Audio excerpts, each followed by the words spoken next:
Hello everyone, welcome to this session named as C Programming in 90 Minutes, and it's me, Roshan Shrestha. On this particular session, the estimated time duration is going to be of around 1.5 hours approx. The compiler that is going to be used here is CodeBlocks. Feel free to play around with any of the compiler IDEs available at your end. If you need any assistance regarding the installation process, make sure to refer to the previous video on Crazy Geeks. We'll begin by writing our very first program, also termed as Hello World in Programming. Then we'll be looking after escape sequence. Then we'll be dealing with taking user input, performing some arithmetic operations on those input. Then for condition checking and handling, we'll be implementing if-else statements, if-else, if-else. Similarly, nesting of if statements, and look upon what is switch statements and its advantages and drawbacks.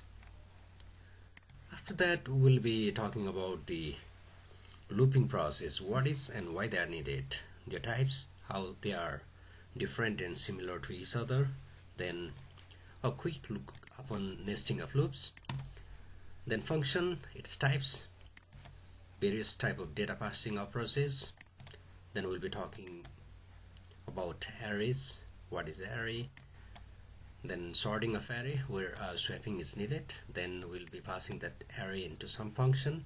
Then strings, structure with array. After that, file handling.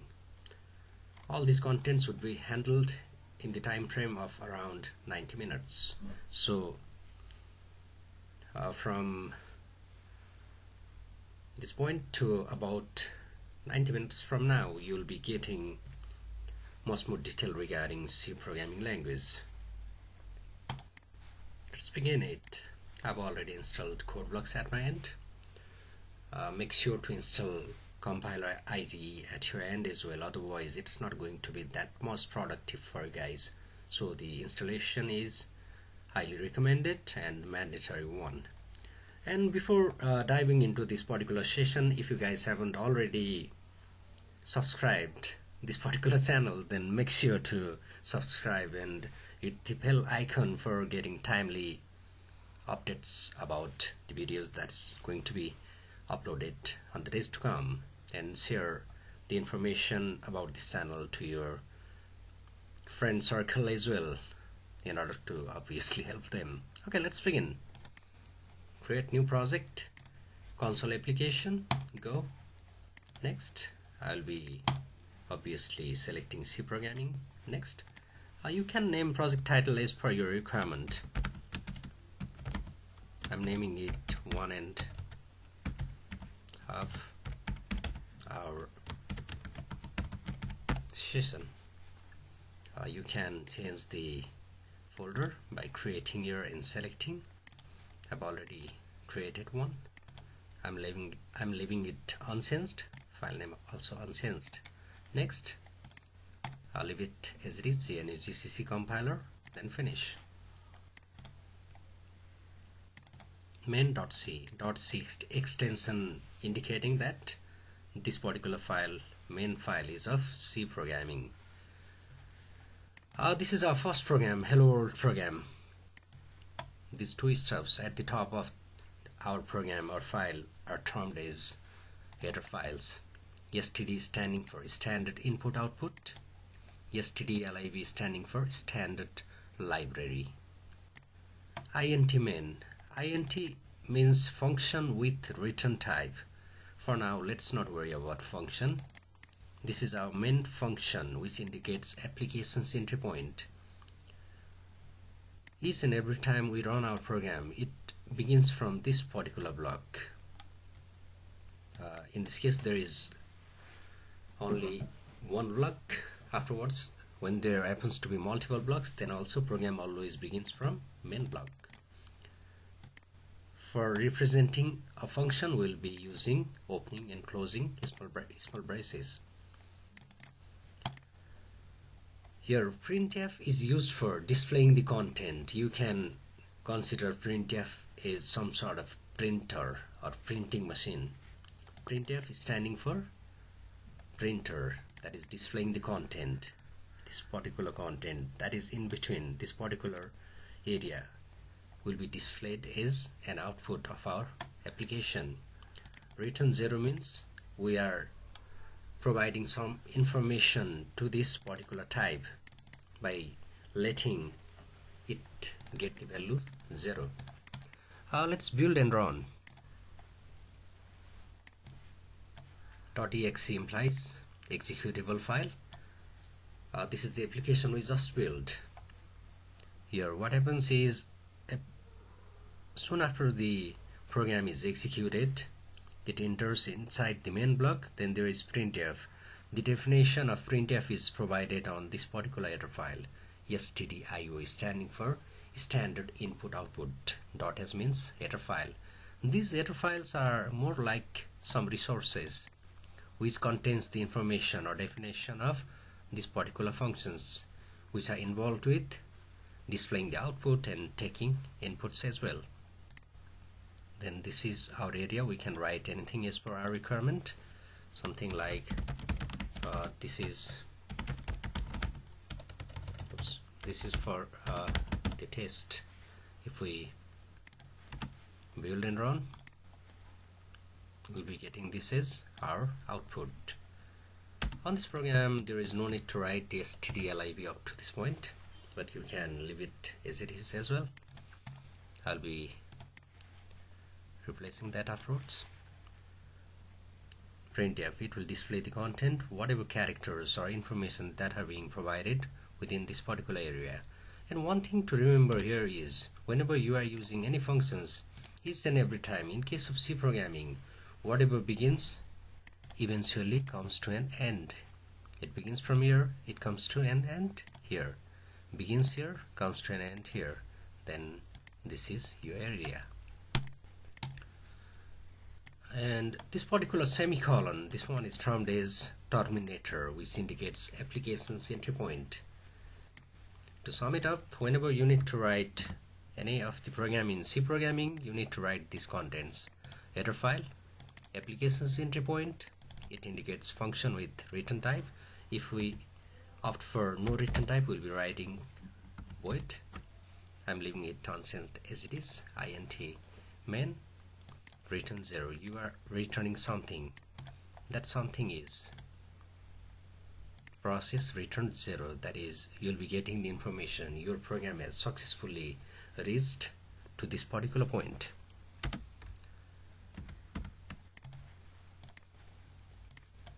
Here, let's say my requirement is hello world should be displayed at this point, and this is for the test, should be displayed below this particular words.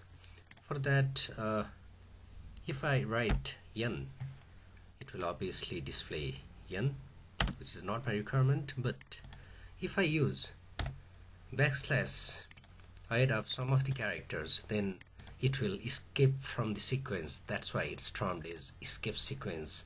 /n is standing for new line feed. Cool. This world, then hello world, then next line, and this is for the test. We can use it as many times as per our requirement. /n next line, some more info, and at last there's going to be semicolon. Terminator, hello world, this is for the test, then some more info. There is more gap because we have used two escape sequences. Hello world, this is for the test, some more info. If you need gap, you need to write /n. Okay, so far so good. Now let's say we need to take user input. For user input, we need to at first ask for a space allocation. Let's say we need to add two numbers.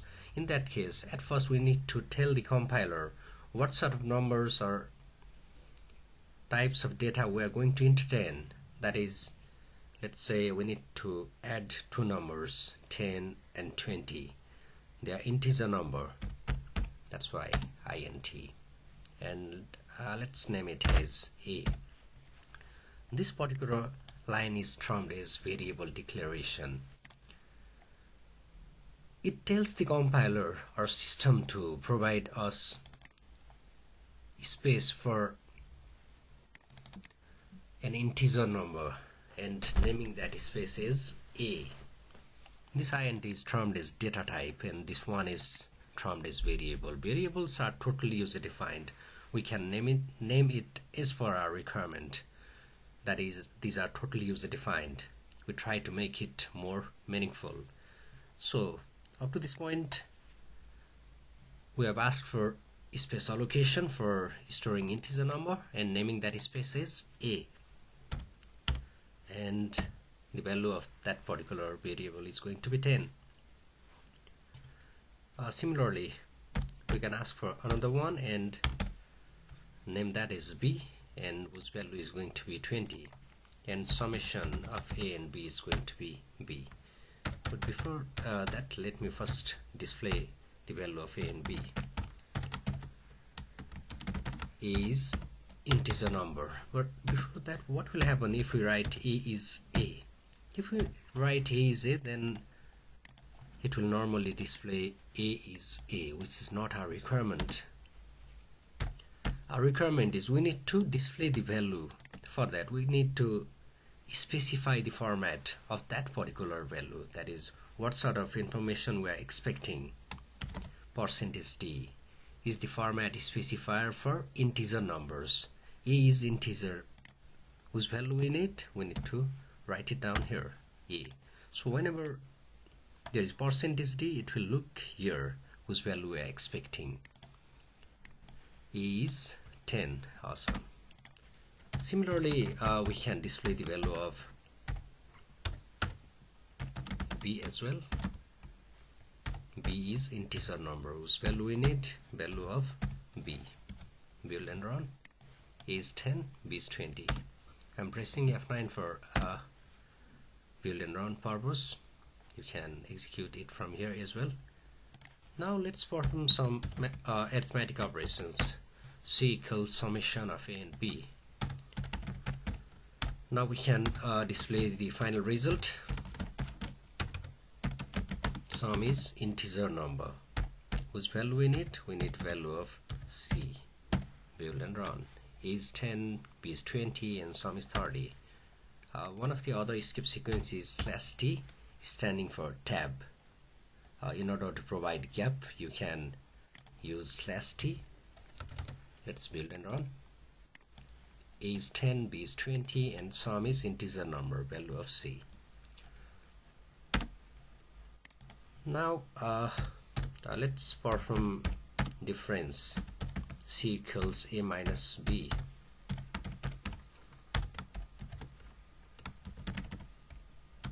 Difference is integer number whose value, obviously value of c. Now let's try to build and run. What will happen here? There is one error. Redefinition of c. Previous definition of c was here. There is one error. This is termed as bug, and the process of removing that bug is termed as debugging process. Here the major issue that's generating the error is we are naming same name to two space that's being allocated. We can't do that. It will in many ways create ambiguity to the system. Now let's do one thing. Let's try to run. Build and run. A is 10, b is 20, sum is 30, and at this point c equals difference of a and b. 10 minus 20 equals minus 10 here. Initially the value of c was 30, which is being changed to minus 10. That is, we are able to vary or update the value of this particular variable c. That is, we are able to vary the information or value. That's why they are termed as variable. Int is the data type, and these a, b, and c are termed as variables. Similarly, you can calculate the product as well. Here, this is product. Product is integer whose value we need, value of c. 10 times 20 equals obviously 200 something. Sum is 30, difference is this much, product is this much. These particular operations, plus, minus, multiplication, division, etc., are termed as arithmetic operations. Now next thing is we need to ask for user input. So rather than setting the value by ourselves, we'll be asking for user input.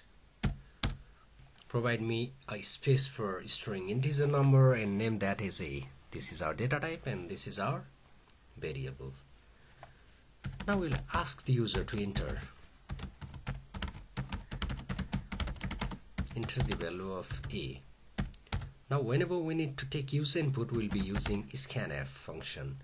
For displaying the content or output, we'll be using printf function, and for taking user input, we'll be using scanf function. Now whenever we are playing around with the scanf function, we need to tell the compiler what sort of inputs are we expecting.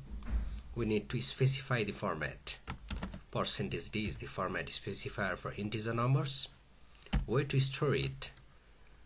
This particular value that is being entered by the user should be stored at the location allocated for integer a. That is address of a. This and is termed as address of or ampersand. Now we'll be able to take user input. After that, let's normally display the content is integer number, value of a. Enter the value of a. Now scanf will keep on waiting for user input 222. Soon after pressing the enter key, it will store this particular value inside a. So a is 222. This is how we can handle user inputs. In case of taking multiple user input, we can do something like this. Enter the value of a and b. There is two integer numbers, so 2 %d. Where to store is address of a comma address of b. A is %d and b is %d. Value of a comma b. Build and run. Enter the value of a and b. 22 and 33 is 22 and b is 33. Here one number or one input is here and another one is here. It doesn't appear much cool. So for making it more clear, we'll be using /n. That's the major task of escape sequence, to make the output more presentable or readable. Is 22 and b is 33. Here the thing to note down here is we are using comma here, but there is no commas at the place of format specifiers. What will happen if we use comma? Let's try.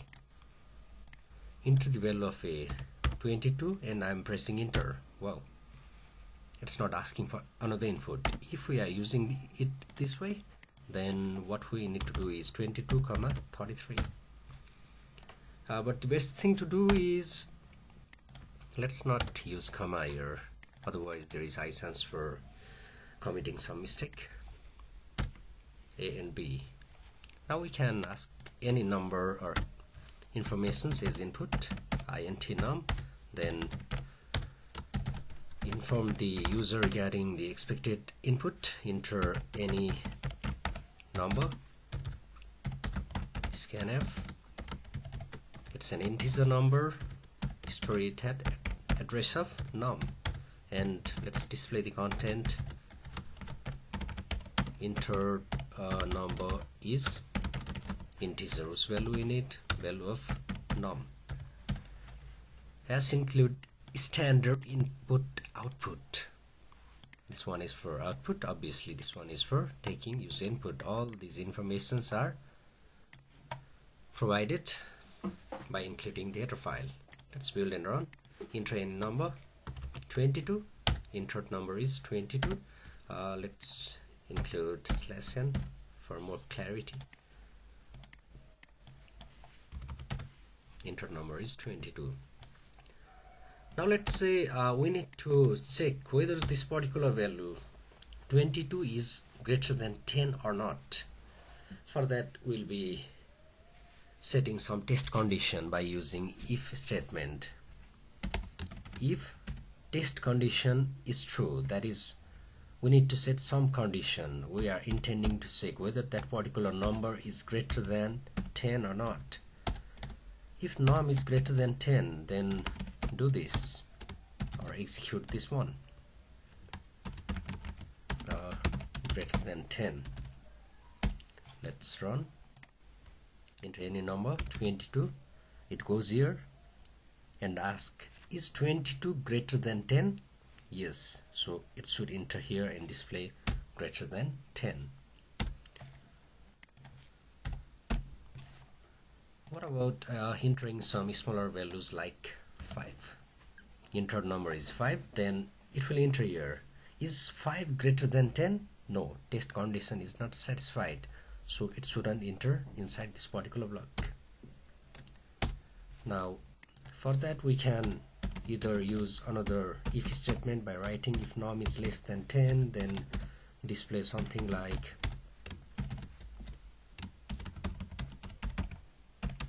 less than 10. Build and run. Enter any number, 22. 22 is greater than 10, so it should display greater than 10. And if we enter 5, 5 is not greater than 10, so it shouldn't enter here. Now the program flow comes to this point and asks, is 5 less than 10? Right.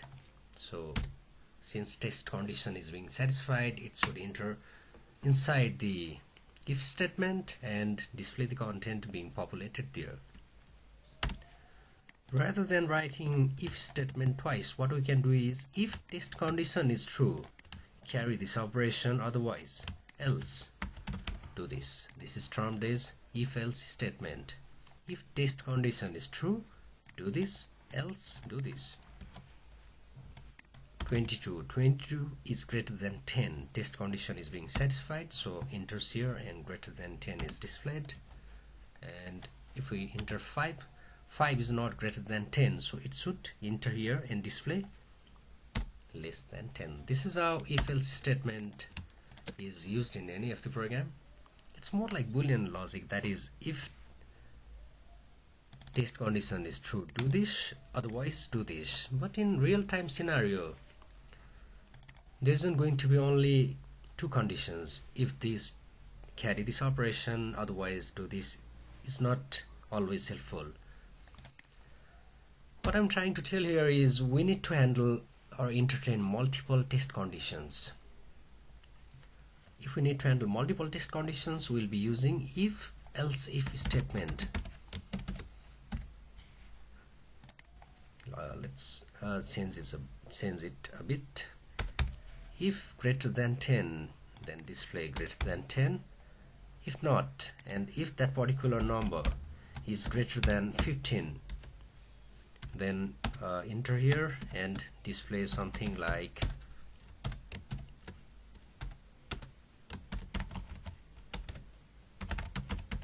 greater than 15, otherwise less than 15. You can populate as many number of test conditions as per your requirement. Now let's try to build and run. Enter any number, 22. 22 is greater than 20, so it should display greater than 10. Here when we look upon the second test condition, 22 is also greater than 15, but if else if totally operates in mutually exclusive scenario. That is, if one of the test condition is satisfied, it won't be checking and entertaining other test conditions. This was our requirement, so we're able to handle it. If we slightly modify this program and make it this way, then there is going to be some variation. 22 is greater than 20, so it should display greater than 20. Then the program flow comes here and asks, is 22 greater than 15? Right, that's why greater than 20 as well as greater than 15. If we have to make it mutually exclusive one, then obviously we'll be using if else if statements. I hope I'm making some sense at this point. If not, then also nothing to worry about. There's always option for rewinding a bit and catching up the contents. I'm removing it. If else statement, if test condition is true, do this, else do this. Now let me make a slight modification on our requirement. Let's say our requirement is, at first we need to check whether that particular integer number is greater than 20 or not. If that number is greater than 20, then we need to check whether that number is greater than 15 as well or not.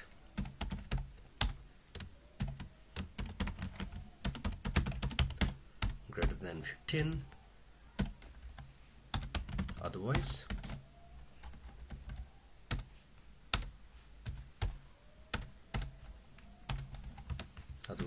we will be displaying less than 15.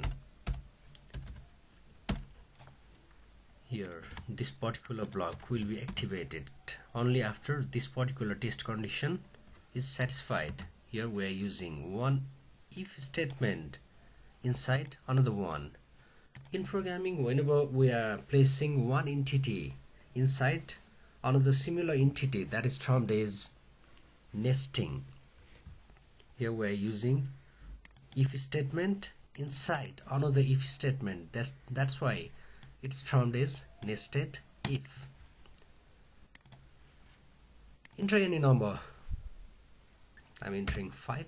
5 is not greater than 20, so the program flow won't be entering inside this particular block. Rather than this, it will be going here at else and displaying, wow, less than 15. Let me check. Wow, we have written less than 15 here. I'm changing it to less than 20 and entering the same input, 5. 5 is not greater than 20, so it should enter inside else block, less than 20. Cool. Build and run. 22. 22 is greater than 20, so it should obviously display greater than 20. Then it will ask here, num is greater than 15. Obviously it's always going to be greater than 15, so each and every time greater than 15 is going to be provided here. If you make it more meaningful, change it to some other values greater than 20. 150. 222. 222 is greater than 20. It comes here greater than 20. Then 222 is greater than 150 as well. So, wow, I forgot to change it here as well. No issues. 222, that's greater than 150 as well. And some other values, let's say 22 is greater than 20. It comes here, will display greater than 20. Then checks 22 is not greater than 150, so it should enter inside else block and display less than 15. This is termed as nested if.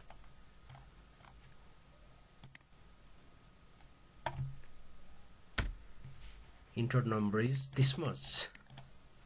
Now let's say we need to check whether this particular integer number is 1 or 2 or 3 or any other number. Then for that, what we can do is we can use switch statement. Most of the time if else statements are used for condition checking, but on certain scenarios switch statements are very much helpful in order to preserve the program logic and make it appear in more clean and clear way. For switch statements, we'll be passing that number, and on the part of switch statement we'll be playing around with cases. If 1 is entered, that is if value of num is 1, then we should display, let's say 1. Then case 2, obviously we need to display 2. We can write any number of cases inside the switch statement. If num equals 1, print 1. If num equals 2, print 2. Else here is default.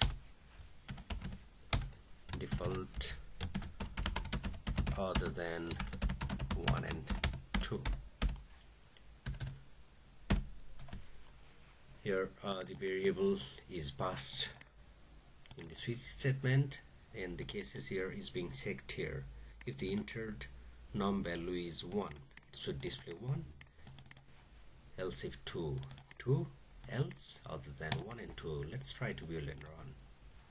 Enter any number. I'm entering 1. Num equals 1, entered num is 1, then that 1 is passed here. Now it checks value of num is 1 and case 1. These matches, so it should display 1. Wow, entered number is 1, then 1, 2, other than 1 and 2. Some weird output is being displayed here. Let's try to enter another input, 2. 2 is being passed here, 1 is not 2, 2 equals 2, this one matches.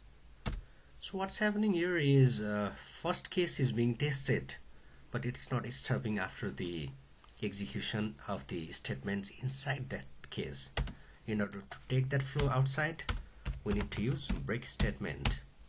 The task of break statement is to take the program flow outside that particular block. Soon after the execution of this statement, program flow will come outside of the body of switch, so we can use break here. If not, then also it's not going to make any differences whatsoever. 1 is passed here, 1 and 1 matches, so it should display 1. Then there is use of break statement. It will break or take the program flow out of this particular area. That's our exact requirement. 1. If 2 is entered, it should display 2. If value other than 1 and 2 is being entered, it should activate the default and provide the output as other than 1 and 2. Okay guys, this is how we play around with switch statement. Speed wise, it's also considered to be good option. In the meantime, it helps to present the program logic in most clear way.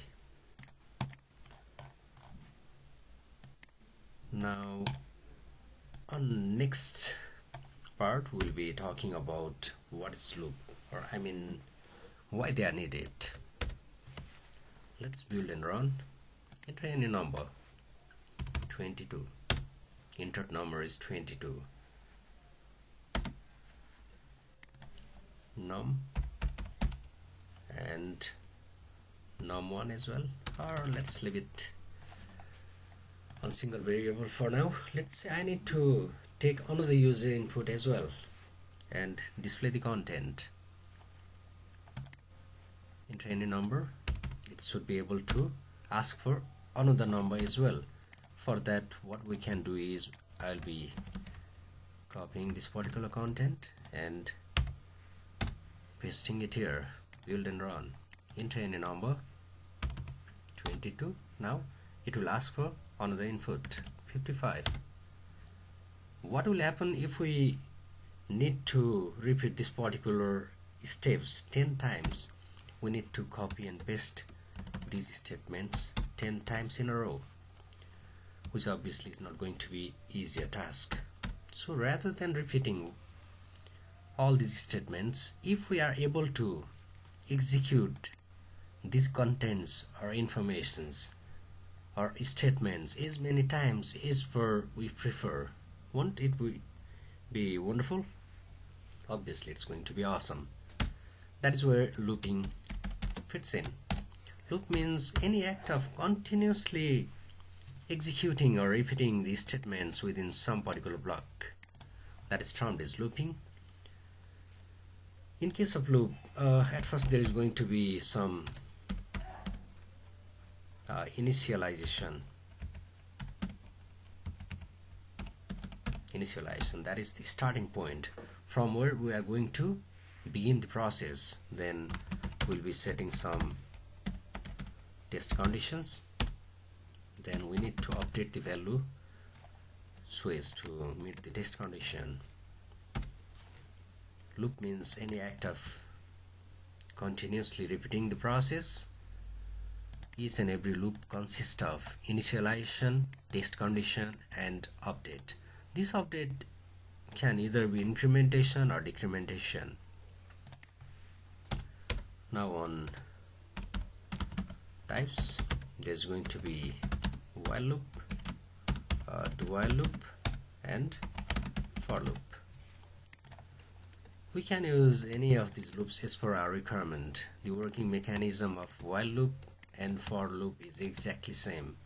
The difference lies only in the writing style. Do while is a bit different from existing other loops.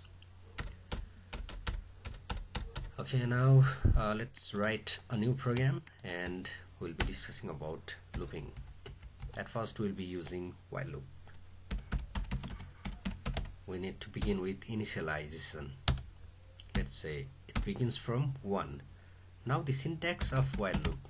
By the way, syntax means predefined set of rules which carry the information or rule regarding how this should be used. While this particular test condition is true or is satisfied, then carry out this operation, do this or execute this, then we need to write update. This one is termed as initialization. This is test condition. If this one is satisfied, it should execute whatever statement is being presented here, then it should update. Now let's set some condition. Count is less than or equals 3. We are beginning from 1. We are setting the test condition as count is less than or equals 3. This process is going to be executed from 1 up to 3. Do this. Let's write some statement. Let's say our target is to display hello. Now on update part, I'll be operating the value of count. Count equals count plus 1. At first value of count is 1, then it tests the condition, is 1 less than or equals 3? True, it's satisfied, so it enters here and displays hello. Then on next line there is update. Initially the value of count was 1. 1 plus 1 equals 2. It will again go here and check 2 is less than 3, so again it will display hello. After that 2 plus 1 equals 3. 3 equals 3, so again hello is displayed. Now 3 plus 1 equals 4. 4 is not less than or equals 3, so the program flow will come out of this particular block. Cool, this is how loops are used. Hello is executed 3 times. If we need to display the value of count for more clarity purpose, we can display it here. Hello 1, hello 2 and hello 3. We can display it as many times as per our requirement. We can change it to 10. Hello 1 up to 10. This is initialization, this one is test condition, and this one is our update. Here the same block or statement is being executed continuously or repetitively. This is what loop means. Here we can begin from any value as for our requirement. Let's say we need to begin it from 3. Then output is going to be beginning from 3 up to 10, 3 and incrementing by 1. But it's not de facto standard. You can change it to any value as per your requirement. 3, 6, 9. Similarly, you can change it to 2. That way the output is going to be 3, 5, 7 and 9. Now what will happen if we change the value of count to 10, or let's say 100? At first it will ask, is 100 less than or equals 10? No. Your test condition is not being satisfied, so the program flow won't enter the body of while loop. Here the test condition is being tested at the entry point. That's why while loop is termed as entry controlled loop. Now another loop is do while loop. The syntax of do while is do this task and update while this particular test condition is being satisfied. Here at first count equals 10. Rather than checking the test condition, it will execute this particular statement and display hello 100. Then 100 plus 1 equals 101. 1 is not less than or equals 10. This is the major difference between while and while loop. In case of while loop, it was entry controlled loop, so if the test condition is not satisfied, it won't enter the body of loop. But in case of do while loop, it will always enter the body of loop, execute this statement, then only update and test the condition. Here the test condition is at the end point. That's why it's termed as exit controlled loop. If we set the value of count to 1, then the output of both of the loops are going to be same from 1 up to 10. This one is initialization, this is our update, and this is our test condition. If we need to write all this information on single line, we'll be opting for loop. At first we need to write the initialization, then semicolon, test condition, and update. Count plus plus means count equals count plus 1. So this operator, unary operator, is widely used.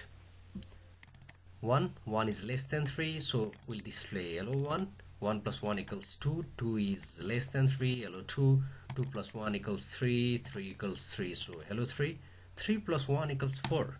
4 is not less than or equals 3, so it will come out of this particular loop and provide the output as hello 1, 2, and 3. Okay, so far so good.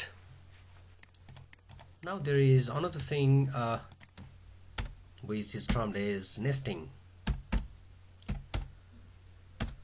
We have earlier discussed about the nested if. We can implement the nesting on any of the topic or entities. I equals 0, I is less than 3, and I plus plus, initialization, test condition, and update. Printf I is integer number. Whose value we need? Value of I. Let me copy this content and paste it here. I'll be using variable z here. Z equals 0, z is less than, let's say, 2, and z plus plus. Then z is integer number. Value of z will be needing. Oh, not z plus plus, it's z plus plus. Okay, let's build and run. This loop is activated 3 times and second loop is activated 2 times. These are independent loops. If we need to perform the nesting, I'll be placing the content inside here. Okay, now what here happens is, at first I equals 0. 0 is less than 3. Test condition is satisfied, so it will enter here and display I is 0. Then on next line there is loop containing variable j. It will begin from 0 up to 1, so it will be activated twice.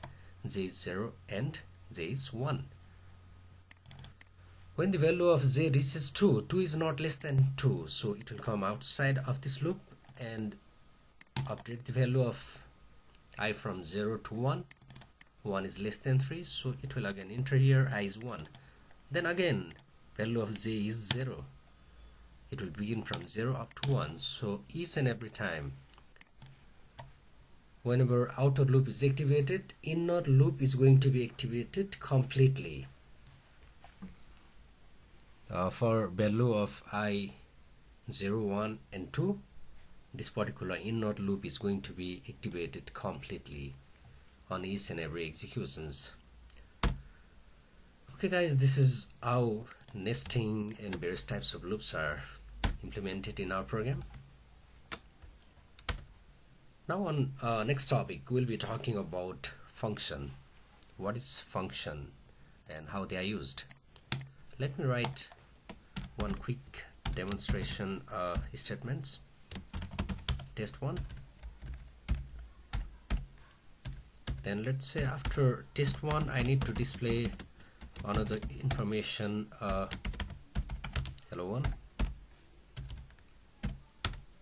Then after that I need to display wow,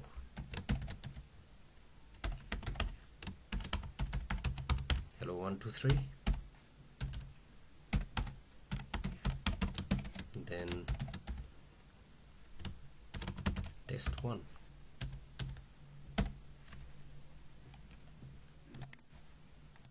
That was test 1, then hello 1, hello 1 2 3.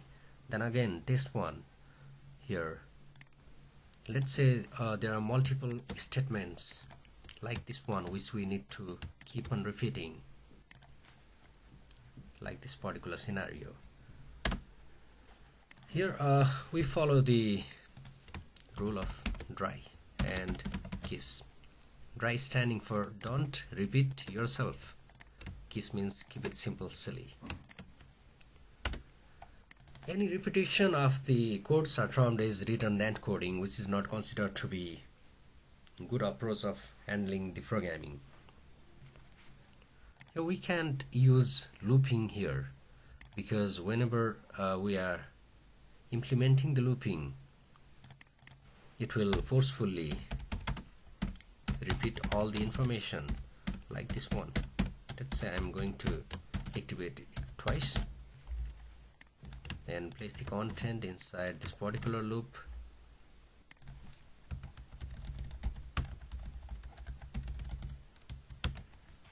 Now let's build and run. Here it's going to repeat each and every statements that are being populated inside the body of loop. So it's not our solution or expected output. In order to handle scenarios like this, what we'll be doing is we'll be using functions. In order to use function, at first we'll be declaring the function. Let's say demo is going to be the name of the function, and at last we are using semicolon. This is termed as function declaration. That is, we are telling the compiler I'll be using function with no return type.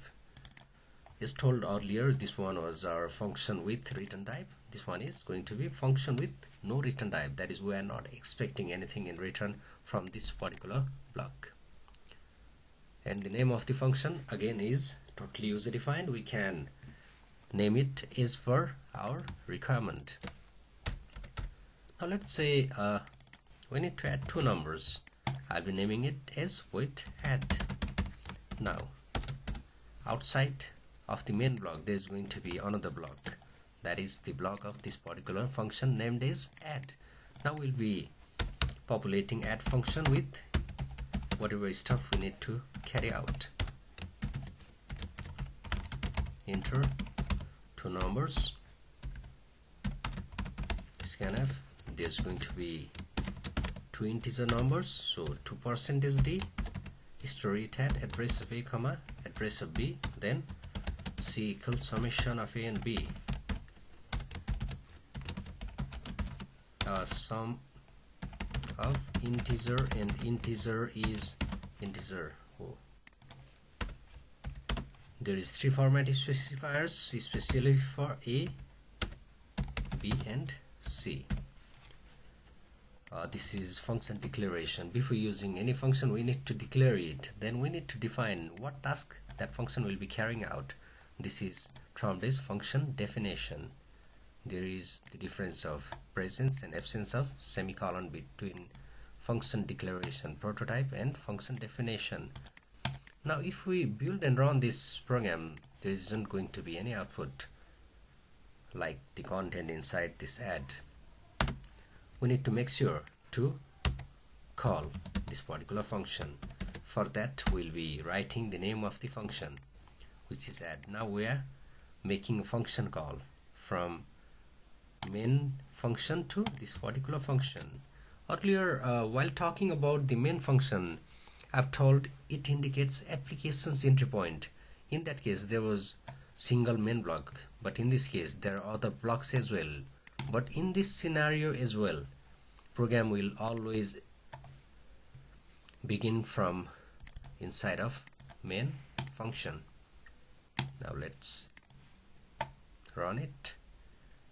We are making function call from here. Program will move here, then there is execution of into two numbers, then summation of a and b. It should display sum of 22 and 33 is 55, that is value of a, b and c. After which it will come here and there is return 0, process return 0.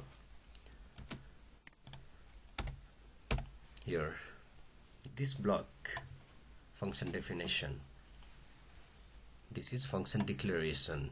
We are making a function call here. We are calling the function from this particular block, that's why it's termed as calling block. This is our call block. Whenever a function call is made, full control is transferred from calling block to the called block. After the successful completion of the task, control is retransferred back from called block to the calling block. This is termed as control transfer mechanism. That is, on this particular mechanism we are controlling the transfer from one block to another block. This is first type of user-defined function. Function with no return type and no arguments. Void means no return type, there is no data types being presented within these braces, so no arguments. Now let's say we need to pass the value of a and b from this block while making function call. At first let's declare the variables, then take user input. Now we'll be passing the value of a and b from this block to this one. Obviously we need to write the data type to integer numbers, integer a comma integer b.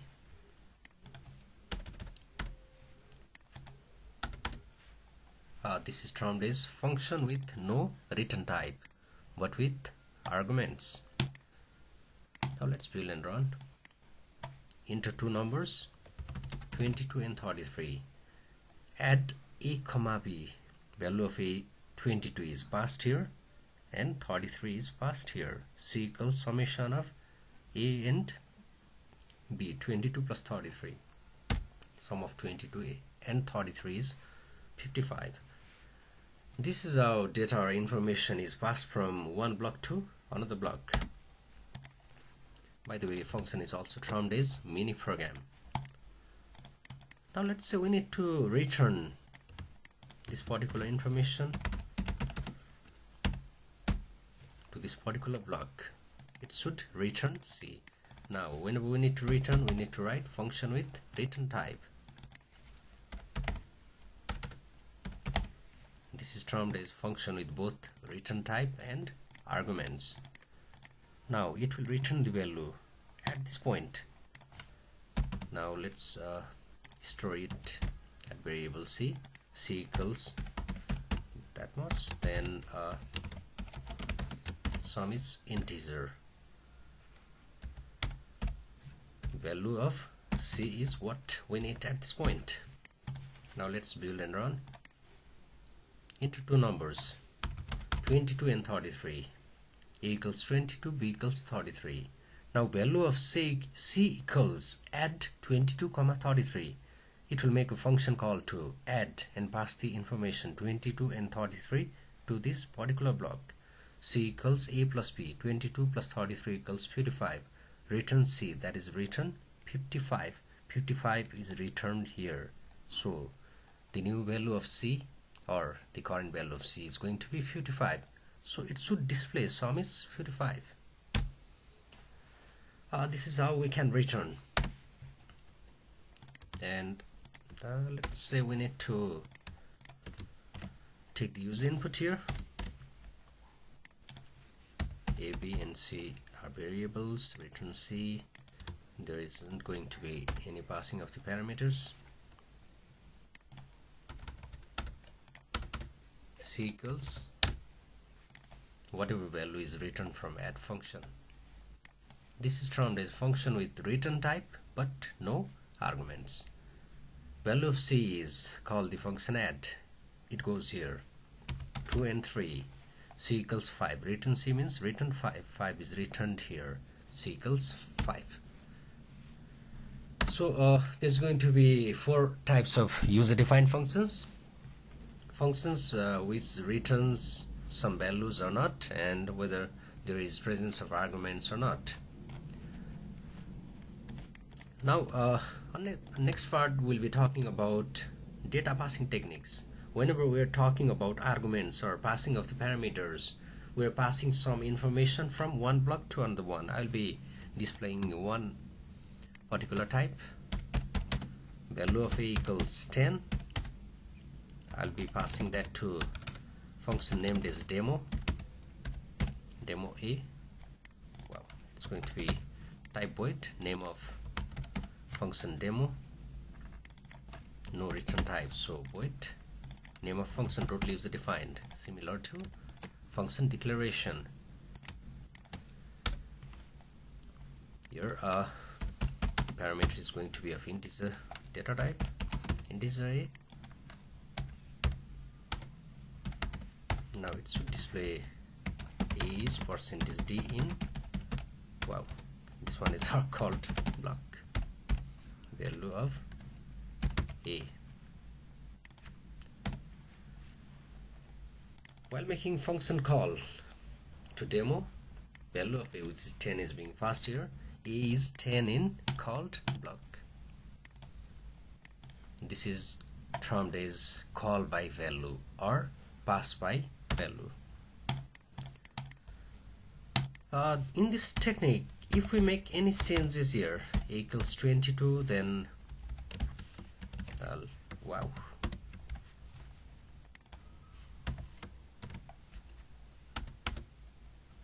A is this one is going to be our new A, and let's take it here. This one is our obviously calling block. We are passing 10 to this particular block, so it will display A is 10 in call block. Then we are changing or updating the value of A from 10 to 22. Now new A is going to be 22. But when we return from this particular block to this statement here, the original value of 10 is not changed at all. A is 10 in call block, new A is 22, but the original value is not being changed. This particular data passing technique, in which any changes made inside the call block doesn't affect the original values within the calling block. This particular technique is termed as call by value or pass by value.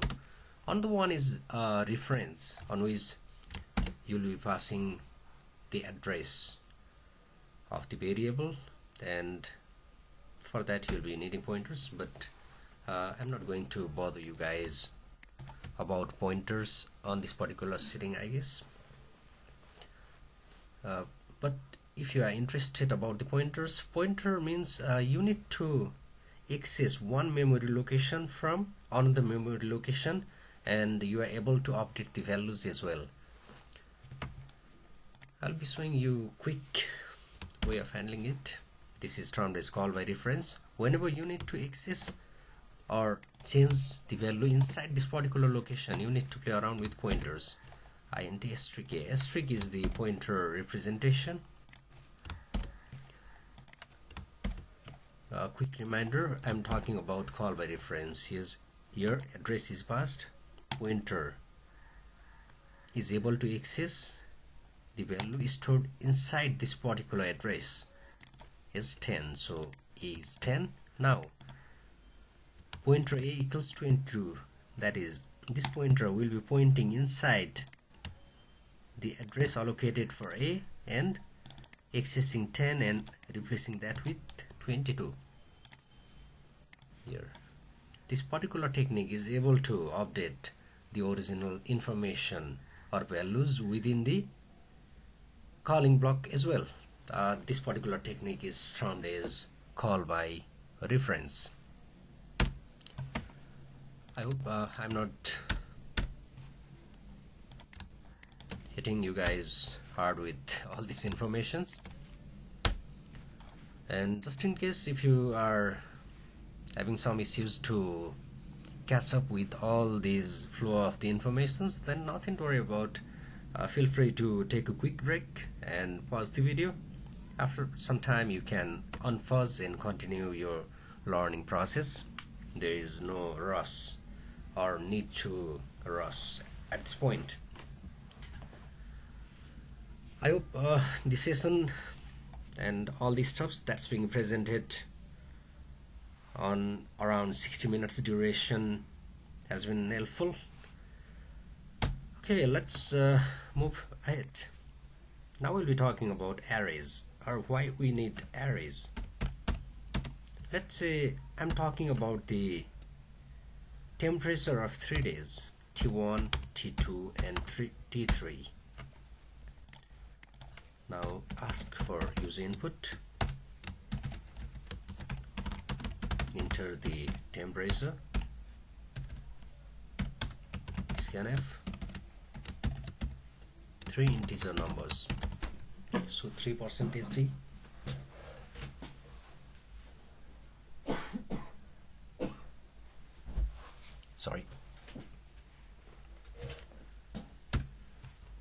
enter the temperature. We'll be taking 3 user input, so 3% is D. Then we'll be storing this information to address of T1, T2 and address of T3,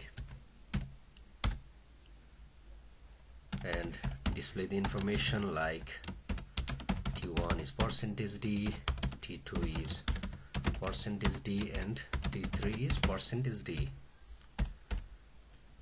Value of T1, T2 and T3 is what we'll be needing. Enter the temperature 22, 23 and 21. T1 is 22, T2 is 23 and T3 is 21. What will happen if we need to entertain 5 days temperature, T4, T5? What about 50? Now it's going to be much troublesome, and the scenario is going to be much more complicated if we need to handle temperature of, let's say, 365 days. We need to keep on declaring the variables. So rather than declaring the variables, what we'll be doing is we'll be opting for arrays.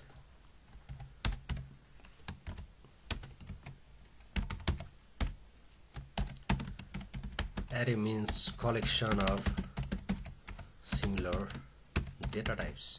That is, we are going to deal with the collection of the informations. For that, what we'll be doing is syntax of array is going to be, we need to write the data type, then name of array, then there comes size of array.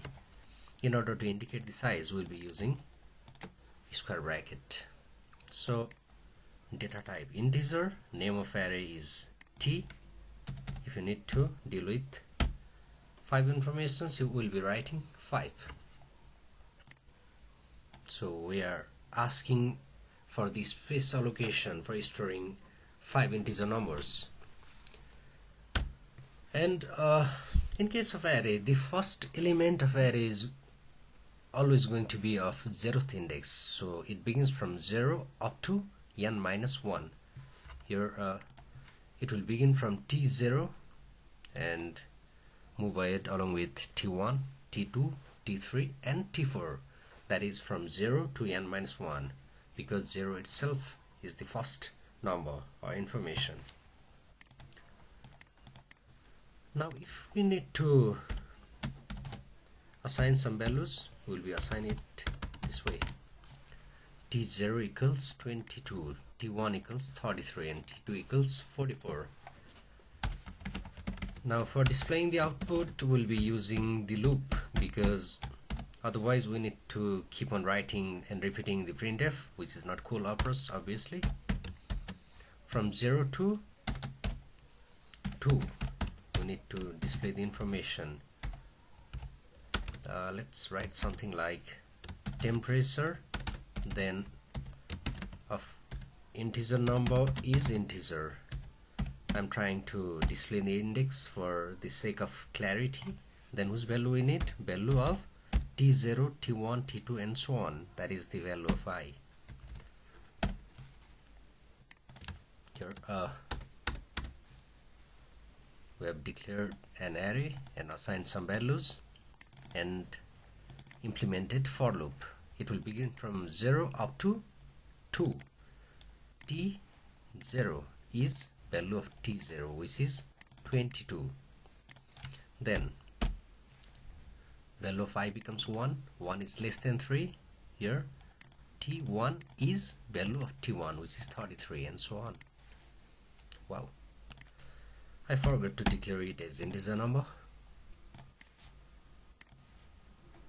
t0, 1 and 2, that is value of I as index, and the final value of t0, 1 and 2.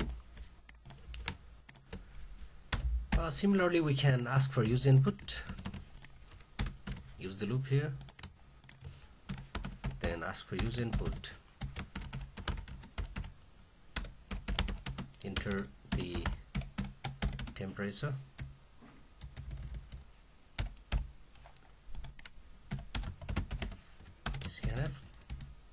At a time, one value is going to be provided, so one integer number.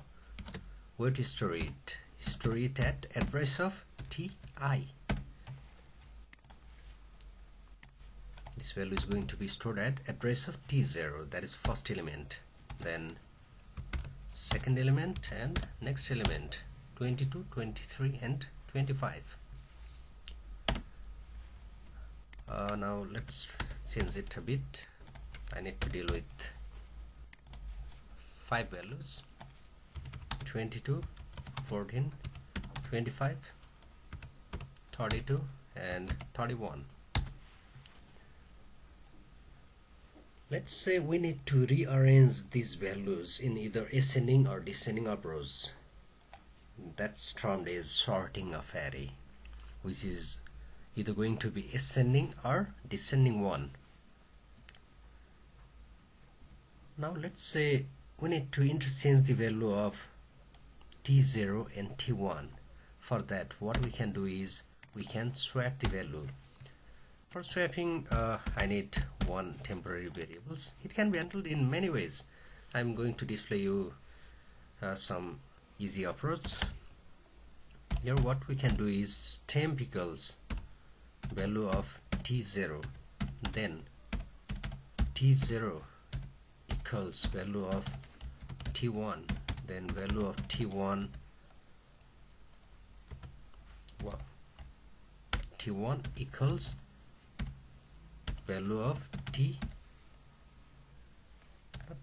value of temp. These steps are used for swapping the value of t0 and t1, that is interchanging the value held by t0 and t1. What we have done here is we are declaring one temporary variable, and at first we are assigning the value of t0 to temp. Let's say let's build and run this program. It will be a bit easier to understand it that way. 22, then 25, 21, 13, 12. t0 is 22 and t1 is 25. Our requirement is 25 should go up and 22 should come at the place of t1. On temporary variable, we are assigning the value of t0, that is 22. Temp equals 22 at this point. Now t0 equals t1, that is we are assigning the value of t1, 25 to t0. Now the original value held by t0 was 22, which is going to be replaced by value of t1, 25. Now t0's current value is going to be 25. On next step, we are assigning t1 the value of temp, the original value being held by temp was 22. That's why we are using it as temporary variable to store it, so that the value held by these variables or array elements are not lost in the process. Here T0's original value was 22, but we are exchanging it or interchanging it with the value of T1. That's why T0 is 25, T1 is 22. This is termed as swapping. Now we need to set some conditions when to swap. If temp, not temp, array members, if T0 is less than T1, then only swap. This way what will happen is the value of T0 and T1 is interchanged only when T0 is less than T1. T0 22, 25, 33, 33 and 33. Here T0 is less than T1, that's why it's interchanged. But if we enter something like 22, 13, 13, 13, 13, then it's not interchanged. If test condition is true or satisfied, then only interchange it. We need to repeat the same process to T1 and T2, T2 and T3 and so on. We can't keep on copying and pasting the content. Now we'll be using for loop. Okay, let's try it this way. If test condition is true, carry out this operation and perform this task.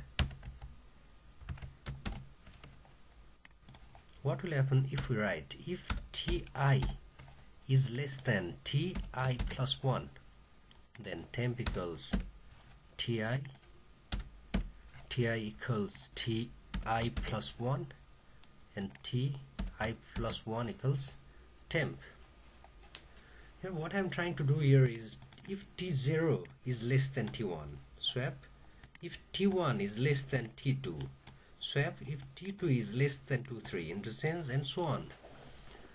When value of I becomes 4, T4 is less than T5, there is no array element at T5 on this case. So I should make it less than 4 because we have added 1 here. Enter the temperature 22, 31, 32, 45, 39, 31, 32, 45. It appears like some random informations at this point. Why? Because we are only talking about some pairwise comparisons. Now in order to make it totally rearrange, what we need to do is we need this particular process to be repeated time and again. So again we need to copy and paste. That's not good stuff. We'll be using nesting of for loops here now. For j equals 0, j is less than 5 and j plus plus. Repeat this process. Whenever an outer loop is activated, each and every time inner loop is completely executed.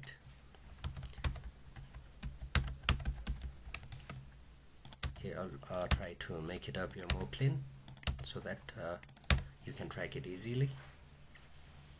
For j equals 0, this is tested. For j equals 1, this one is tested.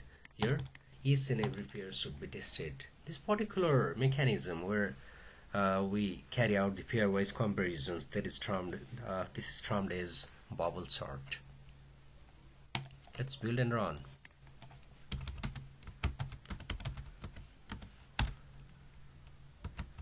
21, awesome. 35, 34, 31, 22 and 21. Here the output is being displayed on descending order. This is our sorting logic. We have taken user input here, displaying the output here, then placing the sorting logic here. This pairwise comparison is termed as bubble sort. Here, if you need to rearrange the numbers in ascending order, you can change the relation here. If T0 is greater than T1, then interchange. Then output will be something like this one.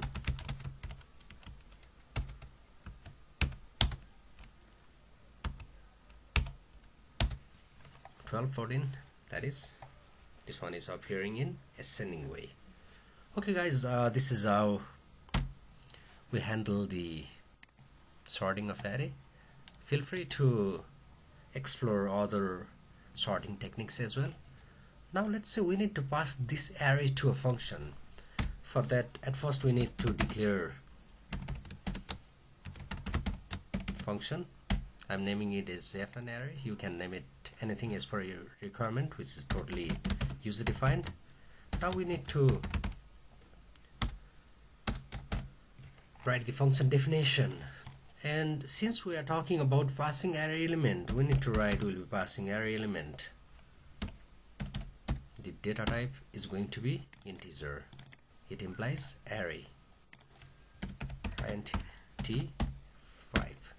Now let's say after the sorting process is implemented, I need to pass that information to this particular function. For that, what we'll be doing is we'll be writing the name of the array for making function call. Now we need to pass array. If we write t5, we'll be talking about one single value that is being stored at the location t5, but we need to pass multiple values. So you can just write the name of the array, which is t in this case, which is being passed to this particular function. Now, well, we need to declare variable I as integer number. Let's build and run. 3, 2, 5, 7, 6. Now all these array elements are being passed here. After the sorting, then we'll display the content like 2, 3, 5, 6, 7. Okay, so far so good. This is how we play around with array. I'm going to remove these informations for now. I hope you guys are practicing it as well while I'm blabbering about various stuffs. Now, after the completion of the array, if you need to play around with strings are nothing but normally array of characters. Your character name 12. It means you are not talking about 12 names, but rather name with 12 characters. This is how you can assign value to string, and for displaying the content, you'll be writing name is %yes, format specifier for string, then value of name. If you build and run, you'll be getting the output like name is Arson. Similarly, in order to take user input, you'll be telling the user regarding the expected input. Enter any name. Scanf, it's a string, where to store it, address of name. Enter any name, Arson, name is Arson. Now if we need to calculate the length of the entered string, length is going to be integer data type. A equals str len, string length of name.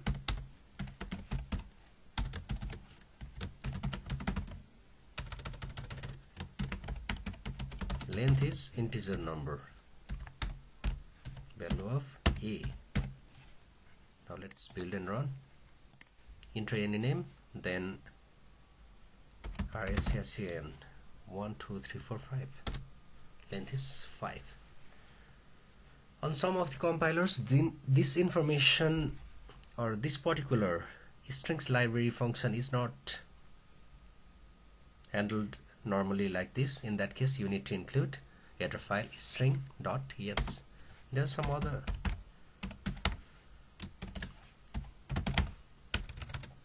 strings library function as well, strupr. This will change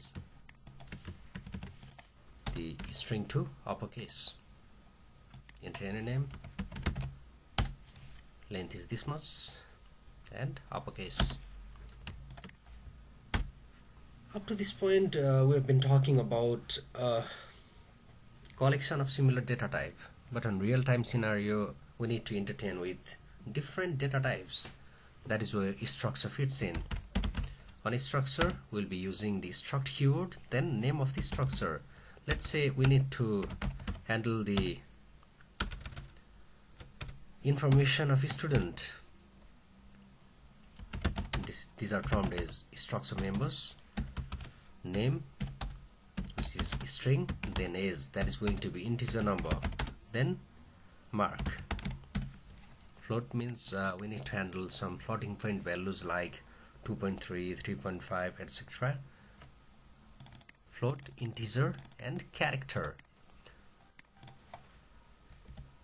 Now let's say we need to access the information within this structure. This structure is an entity capable of handling different data type. I'll be declaring one variable using which we can access the value of inside the structure.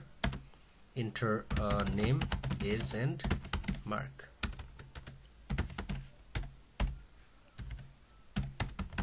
Scanf, name, it's string, integer, and float. %f is the format specifier for floating point values. Then where to store it? Now if it was normal scenario, we'll be writing something like address of name, address of age, and address of mark. But since we are dealing with the structure, we need to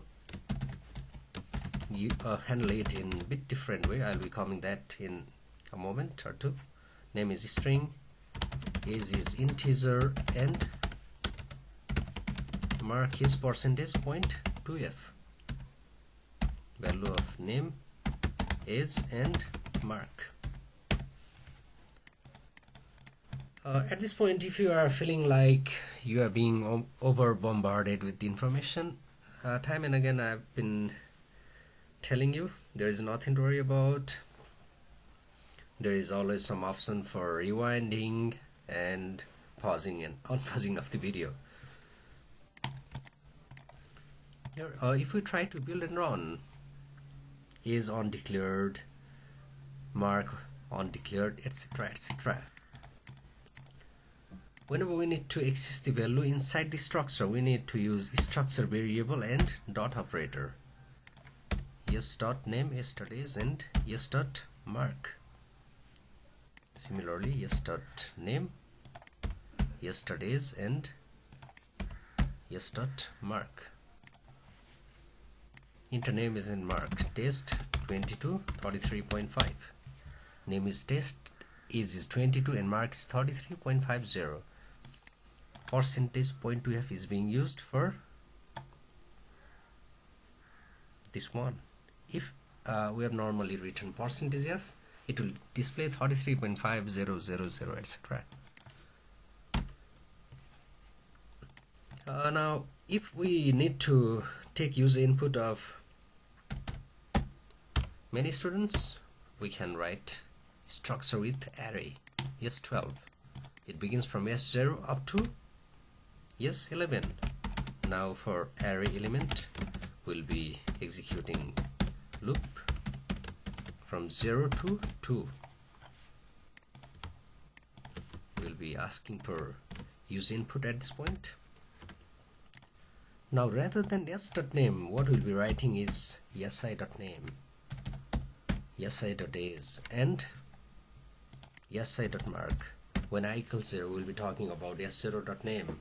When I equals 1, we're talking about s1.name, s1.age, and so on. This makes the whole process much easier.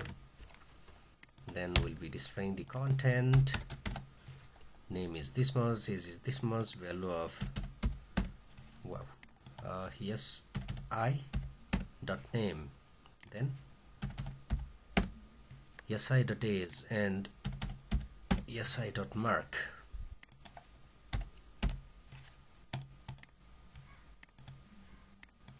when I equals 0, test 22, 55, test 1, 23, 42, test 2, 33, 77. All these informations we're handling using structure and array. This structure is used for handling different data types. When I equals 0, s0.name, s0.age. When I equals 1, we're talking about s1.name, s1.age. This makes the process much more easier since we're able to handle different data types. Okay, this is how structures are used in our programs. I hope it's been quite exciting time for you guys as well. Now we'll be talking about file handling mechanism. File handling mechanism means we need to store some of the informations in our local drive. For that, what we can do is, before that, these steps here are going to be, at first you need to open the file, then you will be performing the operation and closing the file.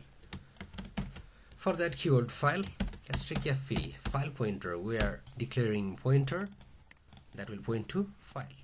At first, you need to open the file. File pointer fp is used for opening the file. You can name any name of the file, test.c. It's totally user defined. Then opening mode, read. Now at first let's check if fp equals null, that is our pointer is unable to point it, then it implies it's error. Otherwise we should tell it or tell the user we have found it, so something like welcome would be suitable, then close the file. At first we are declaring the file pointer, then opening it in read mode, name of the file, file opening mode. If fp equals null, that is pointer is unable to point to that particular file, it should display error information. Otherwise welcome information should be displayed. Let's build and run. Error, it means there is no such file named as read. Cool. If we need to open it in write mode, we'll be writing w. Welcome. So what's happening here is there is test.c. So whenever we are opening any files in read mode, if that file is not available or present, then it will throw an error. But if we are opening the same file in write mode, then if it happens to be absent inside our location, then that particular file is going to be automatically created. If we check here, we can change it to some information like demo 123 and save it. Now let's build and run. Check the content here, test.c, and in write mode, build and run. File, wow, open. I was looking on different file. Come on, this is a 1.5 hour session. Come on, let me write demo 123 as the content. Oops, it's not, ID is not working, but nothing to worry about. It will open in a bit. Yeah, we have already reached at this point file handling, and on file handling what we have done so far is we have opened our file in read mode and in write mode.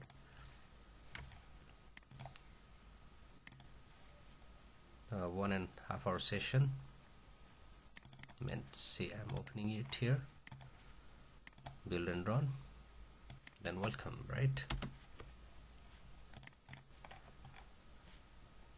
We can check it here as well. Test.c, test123 is the information I'm writing here. And now let's build and run. Check the content. Do you want to reload it? Yes. Now check here. The effect of write mode is it will delete the contents that's being already presented in the original file. So on the scenarios, feel free to play around with append mode. Now if you need to save some information inside that file, what you can do is at first write using printf. This is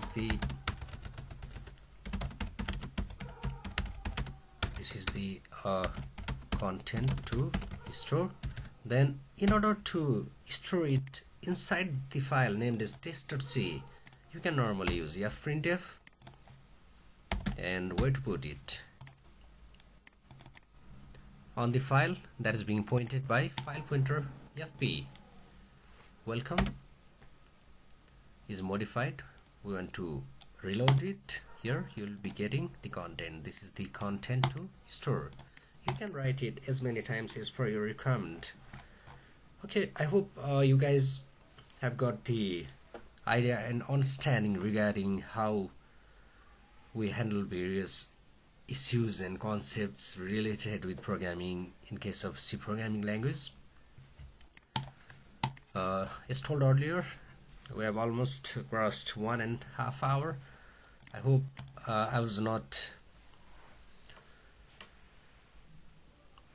making the learning process much harder.